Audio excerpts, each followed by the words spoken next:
Welcome to the YouTube End Zone. Let me know down in the comment section below. And I just said that wrong, but off to a great start here. Let me know if y'all can hear me down below. I want you to go ahead and comment your predictions for tonight. So comment who will win and why, which players will be the different makers for this game. And before we break down this game and dive into the pregame, the show, and we look at the two teams, we have to first appreciate the journey that we have taken. A lot of you have been here since the Alliance of American Football. When we started this channel, you are here with the XFL, and now you are here with the United States Football League. The fact that we have made it to a championship game with the Spring Football League, and we're guaranteed a second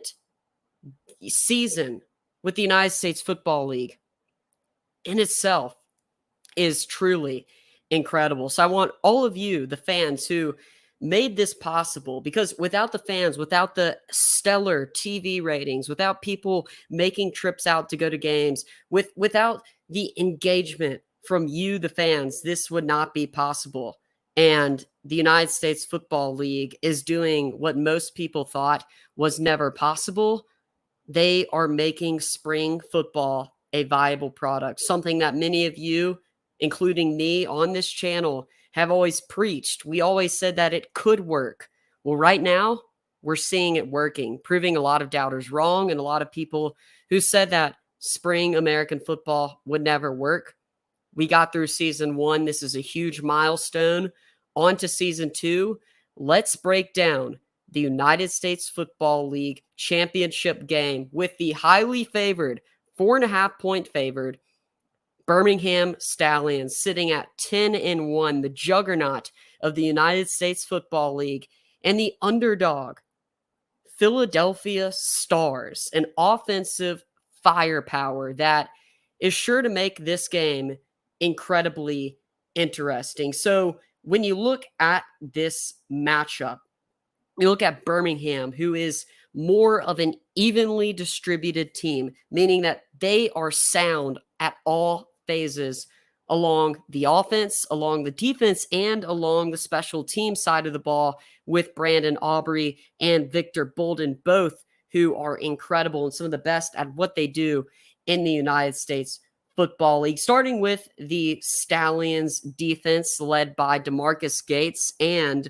another linebacker in Scooby Wright, who I thought could have easily made the all USFL team. These two guys are what anchor this defense. They give it the energy, they give it the leadership, and they really steer it towards success. And that's what really they've been doing all year long. And they're going to have to do it tonight because they are going up against the Philadelphia Stars, who, a lot of people talk about, and we're going to talk about Case Cookus, what, in my opinion, a guy who got snubbed from being the best quarterback in the United States Football League.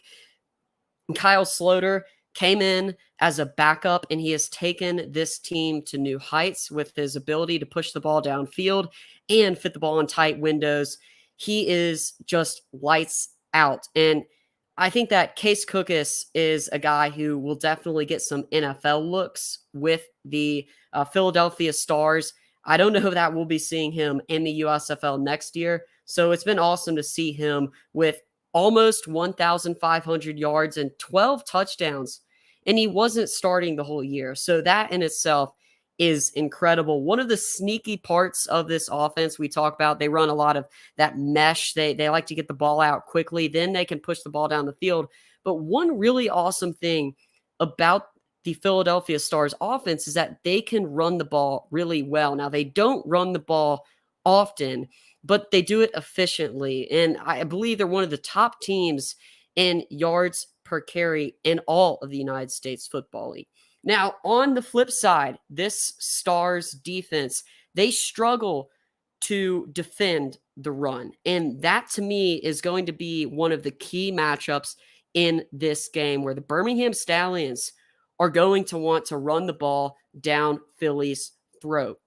We saw last time when the Stallions and Philly played, the Stallions were able to break open some big runs, especially with CJ Marable. But the Philadelphia Stars were stout against the league's top rushing team in the New Jersey Generals in the playoffs, and they came up huge against the Generals in a monstrous defensive game from that unit. So this playoff defense has been playing better than it has in the season, in my opinion, just watching, just eye test from what we saw. And for the USFL, for the Stallions to win this game, they need to run the ball. They need to establish that run game with a lot of their different running styles and running backs. And then they are going to have to unlock Jamar Smith in the play action pass game, and they're going to have to be lights out, efficient. And one of the things about this offense for the Birmingham Stallions is they might not be consistently building up drives, but they are built off of these explosive plays. We saw it last week. We really see it every week. A lot of times, this offense kind of stalls, but they have one big play that gives it life, that gets them into the red zone and where they can score. And they're especially good, especially running the football when it's 3rd and inches, 4th and inches, any type of inches situation. When they go with their funky run formations, they are lights out and they will convert those. So the Stars are going to have to watch out for that. It's going to be a very, very fun game.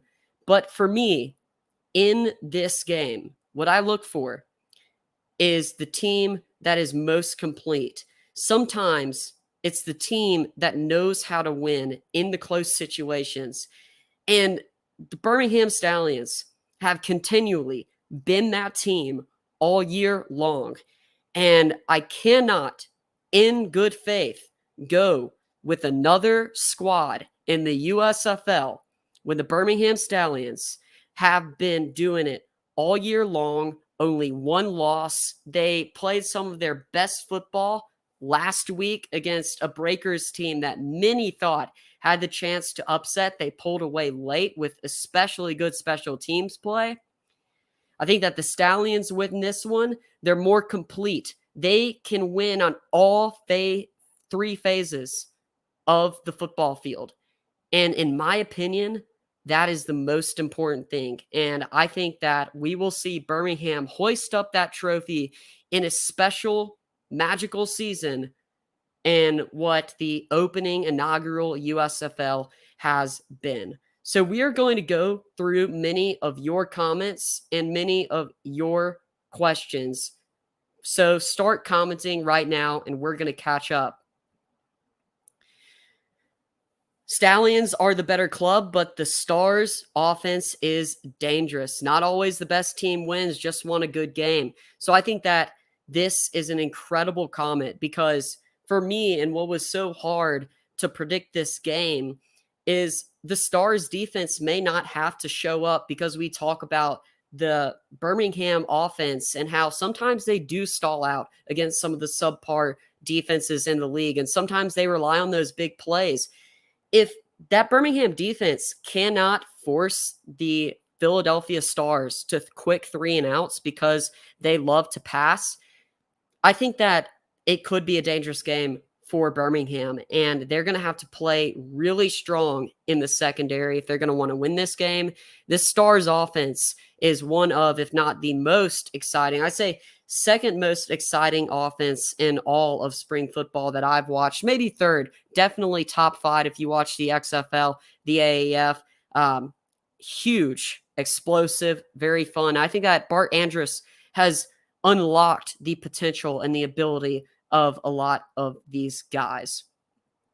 So Julian Smith already with the MVP, Jamar Smith. I actually want to see some of y'all commenting the MVP predictions. I think that it could definitely go to quarterback, but it could also go to a special teams player. But Jamar Smith, he has to play very, very well tonight. And we may even see glimpses of Alex Magoo because of Alex Magoo's ability to run, especially on those read options, and even escape the pocket quickly when it's not necessarily a run play.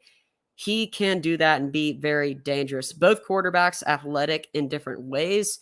I wonder if we'll see Alex Magoo a little bit in this one.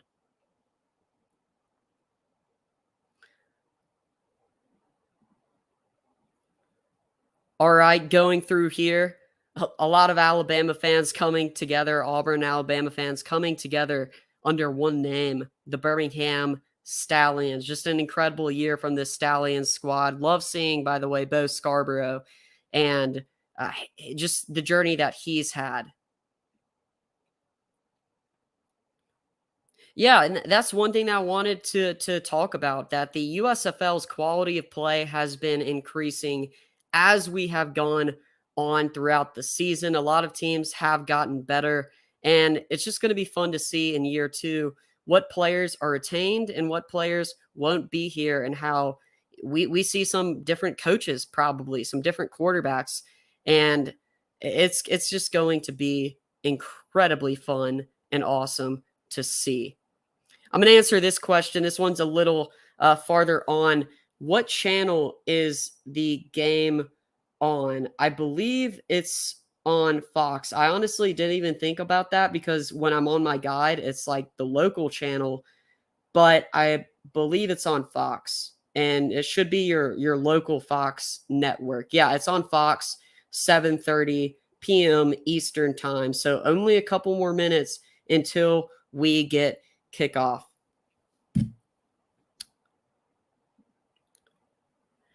Birmingham wins handily if Jamar Smith uses his legs more. Yeah, Jamar Smith is really sneaky with his legs. And what I love about him is he may not be the most consistent quarterback on the field, but when you get him out into rhythm in the play action game, when he rolls out, he is very, very talented at making plays happen. A lot of times he can do it when things are going wrong, and that's why he's been one of the most exciting quarterbacks in the league.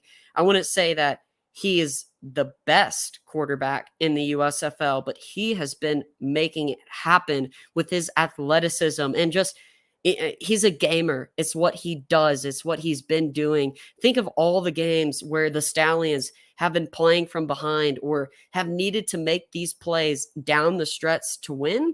He has made those plays. He's continually doing it. And I think that in this USFL Championship game, it might come down to the wire, and that's where I'm putting my money on Jamar Smith and his ability to make plays when it matters most. So I really do think that Jamar Smith could be the X factor here, and like some people are saying, could win the MVP of this game. I think if the Stallions win that, he will win the MVP. I predict the Stars will beat the Stallions 30-23. Now, the Stallions defense, this is interesting. I saw a statistic that since I think it was week 2, the Stallions defense alone, so that's not accounting for special teams touchdowns on them, which I don't know how many they've had, if any, and possibly pick sixes or fumble sixes, have only allowed a high of 17 points. So for the Stars to put up 30, they're going to have to play the game of their life, because this Stallions defense does not let teams score. They play strong defense in pivotal moments, and they also turn the ball over. But talk about a team that turns the ball over, and talking about a preview. Well, the Stars defense may not be the most stout defense in the USFL, and they might let a lot up on the run, and they might have trouble tackling. Look out for Channing Stribling and this secondary, one that forces a lot of turnovers. I don't know what it is or how they do it, but sometimes in football, defenses just have a knack for sniffing out the ball, and that is one of this defenses. They are able to really put pressure and force the quarterback's hand. We saw that last week, and we're going to see that, I think, tonight. We're going to see turnovers forced from this Stars defense. Stars 24, Stallions 23, Case Cookus, game-winning touchdown pass. That, to me, seems like a really realistic score right there. A score of 24 coming from the Stars, one of the leagues, and right now the hottest offense. Really, since Case Cookus started to get his rhythm, it's been the hottest offense in the league. Cookus is really key to this team winning. So, and I think that brings up our next comment. I really hope that Case doesn't cook us. Yeah, if Case Cookus is playing strong, then it's going to be tough, and it's really going to be up to that Birmingham Stallions not to stall out. They need to build up drives, and that's what's kind of hard about this game and about the Stallions all year long is sometimes they're not the best team on the field, but they just make those plays, and it's really tough to beat a team that just makes those plays. Which QB has the best game tonight? So I'm going to say statistically, I think you can't not go with Case Cookus. Case Cookus has been doing it all year long, and it's a passing-centric offense that's going to let him do what he wants to do and let him be free. His ability to put the ball in tight windows as well is pretty awesome to watch, and I think that that's really what makes him special. He can also push the ball downfield. I think that they're going to take some shots early and challenge this Stallions defense. They don't want the defense to challenge them. They want to get out there. They want to punch the Stallions in the mouth early. If they win the coin toss, I think that they're going to want to receive because they want to put their strength on the Stallions' strength. They want to be that offense. They want to punch the Stallions in the mouth and make it their game, not make it the Stallions' game. Stallions 30-19. Now, 30 would be a high-scoring affair. MVP Jamar Smith, tears of joy with the trophy, handing it over to Skip Holtz. And can we talk about Skip Holtz for a second and the job that he's done? And when we were looking early in this year and we were looking at a lot of the Vegas odds and for teams to win it, my top teams were actually ones that made the playoffs for many reasons. So the Breakers, because I thought that they had the superior roster. I thought that the Generals were going to be a team to beat just because of their coaching with Mike Riley, his experience offensively and what he's done. Bart Andrus, because he retained a lot of players from the Spring League, but then I also talked a lot about Skip Holtz. Skip Holtz is a coach who wins with what he has. He may not always have the best talent, coaching at places like South Florida, La Tech, but he coaches those teams that normally don't have the best players, that normally aren't winning programs. He coaches them to their peak. He can get the best out of a lot of players. And to me, that's really important in the spring league where a lot of these players are fringe NFL players or fringe other spring league, whatever league, maybe couldn't quite make it in the CFL or the National Football League. These are players who need coaches to get the best out of them so they can thrive and succeed. And that is just what Skip Holtz does. And I was surprised that the Stallions had such bad odds in the beginning of the season. A lot of people thought that the Stallions wouldn't be great. I do love Skip Holtz and what he's been able to do. And the opportunity to talk to him at a couple practices this year, he seems like a great guy. And it's just awesome seeing what he's been able to do. Stallions 45-33. They just have looked dangerous all season long. And that's what, they have. And that score for me is a little high just based on what we've gotten from the USFL games. That would be awesome, though, if we got a high-scoring affair. All right, looking for some more questions and predictions here. Y'all put y'all's questions down below if y'all have any questions USFL related. I predict Stallions 31-20. That would be a high-scoring game for the Stallions offense. They're not a team. Earlier in the year, I felt that they were more efficient, playing a lot better. But Bo Scarborough does give them a different life. They can now retain possession. They can control the clock and kind of keep the ball out of teams' hands. And for a team like Philadelphia, just philosophically looking at the matchup here, Philly's going to want to pass. They are really subjected to potentially short drives, quick 3-and-outs, whereas the Stallions running the football can burn that clock. I think that goes in the Stallions' favor, but again, they have to convert for first downs. They have to build up drives, and sometimes they don't do that. If the USFL was to expand to 2 cities, what would they be? So they're going to stay in Birmingham, and I think that they're going to add a team in the north. I say you give it to Philadelphia or New Jersey. Give it to a top team. I wouldn't want I don't necessarily want it to go to Pittsburgh or Michigan. I say you give it to a team that's been earning it. Especially if Philadelphia wins this game, I don't see how you cannot put the stars in Philadelphia after winning a championship. Another prediction, 28-18. Birmingham on top. So Birmingham right now in the comments section has been the favorite. And I think that online on Twitter, from what we have seen, Birmingham has been that favored team. Hopefully the USFL brings back the old West Division teams. Yeah, comment down below what Western teams y'all like to see. A lot of people have been complaining that partly the XFL and the USFL have kind of ignored some of these Western cities. What teams could we see? What cities could we see? How much do the winners receive and how much do the losers receive? That's a great question. We don't know the specifics on the contracts, but for those of you who do not know, each player who won a playoff game or even got to a playoff game got stipends from the United States Football League. So most of them have around a $40,000 base salary, but every win they get, MVPs they get, if they get to the playoffs, they get a bonus. If they win a playoff game, they get a bonus. If you win a championship game, you better bet you get a bonus.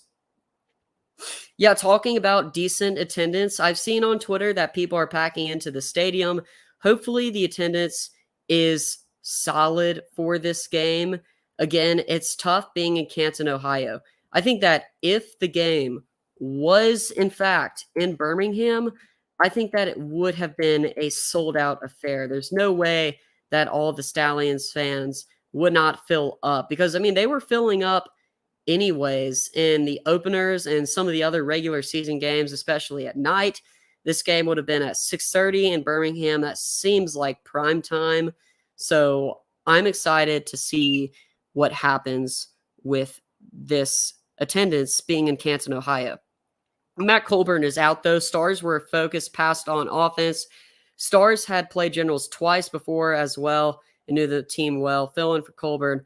But so I think Matt Colburn is actually, I looked at the inactives list. He's going to be playing, but Darnell Holland, the other running back, is not playing. If you want to real quick, guys, I can go through the inactive list real quick. So the Philadelphia Stars inactive, Marcus Lewis, cornerback, Bradley Silv, defensive back, Darnell Holland, so he's a running back who's out. Brennan Eagles, wide receiver, out. Evan Worthington, defensive back, out. Avery Roberts, linebacker. Clay Legault III, offensive lineman. Paul Nosworthy, offensive guard. Leon Johnson, offensive line. And Tony Fair, defensive line. So I think that, honestly, especially in these spring leagues, not having depth at the offensive line position is possibly the most important. Looking at the Stallions inactives, Peyton Ramsey, wide receiver, Montel Cozart, quarterback, Jeffrey Thomas, wide receiver, Malik Gant, safety, Brian Mills, cornerback, Josh Nurse, cornerback, Trey Baldwin, linebacker, Keyshawn Camp, defensive tackle, Mike Rodriguez, that's not good, offensive tackle, Kerry Angeline, tight end. He's been pretty solid for this Stallions offense throughout the year. So both teams are down a couple of key players, and that's just how it is in football.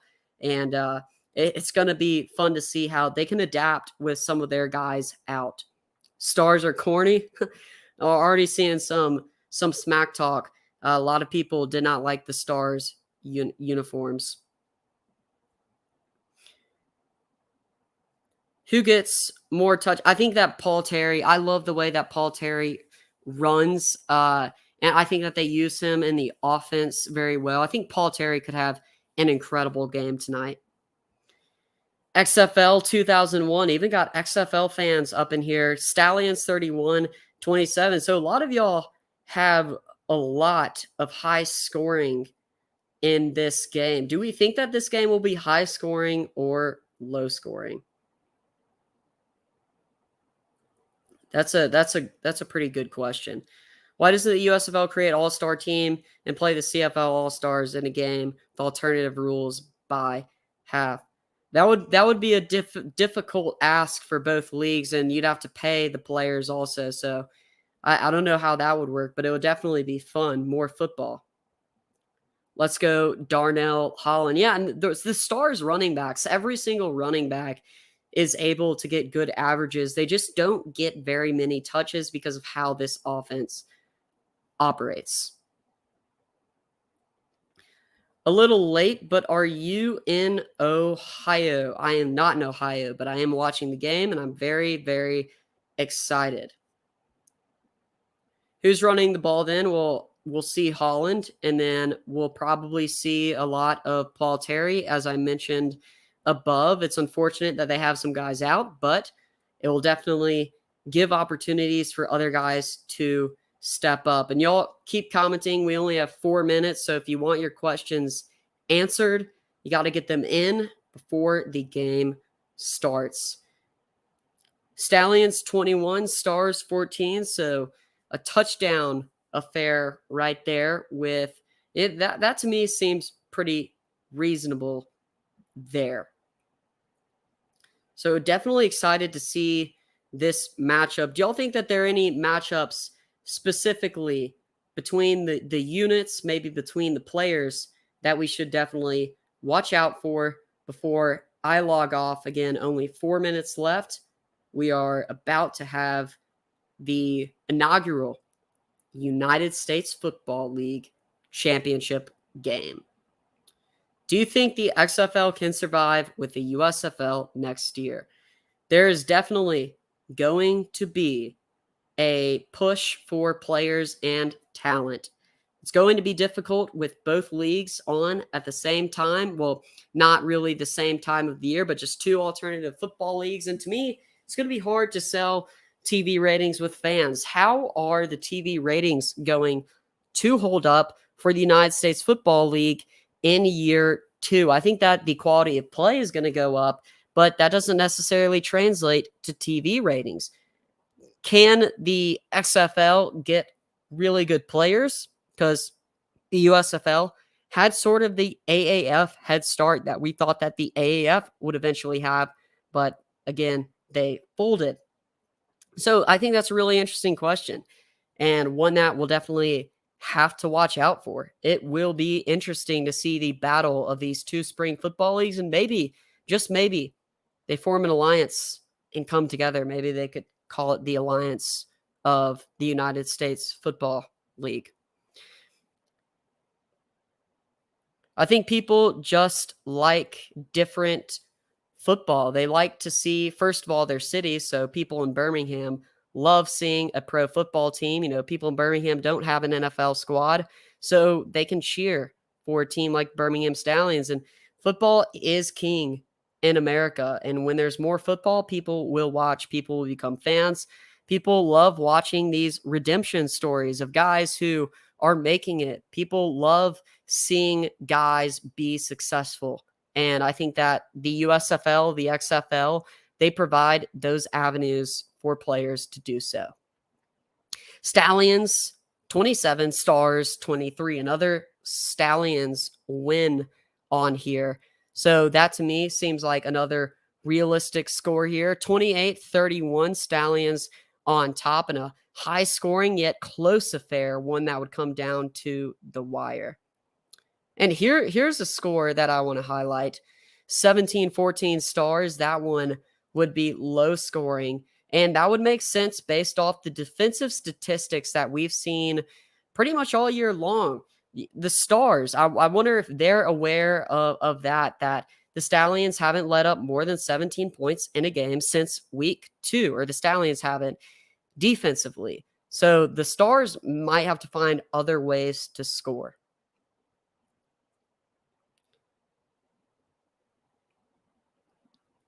America does love a comeback story. Yes. And we have 1 minute till the official kickoff of the United States Football League Championship. Stars 20, 19 last minute win. Yeah. So that's another thing. If the Stars end up having the ball with less than a minute left, who will win? Who would you put your money on? Game on the wire, they need a touchdown or a field goal. I'd probably trust the Stars. I really think they have that offense that could give them an edge over the Stallions defensively in crunch time. And guys, we are here. It is officially 7:30.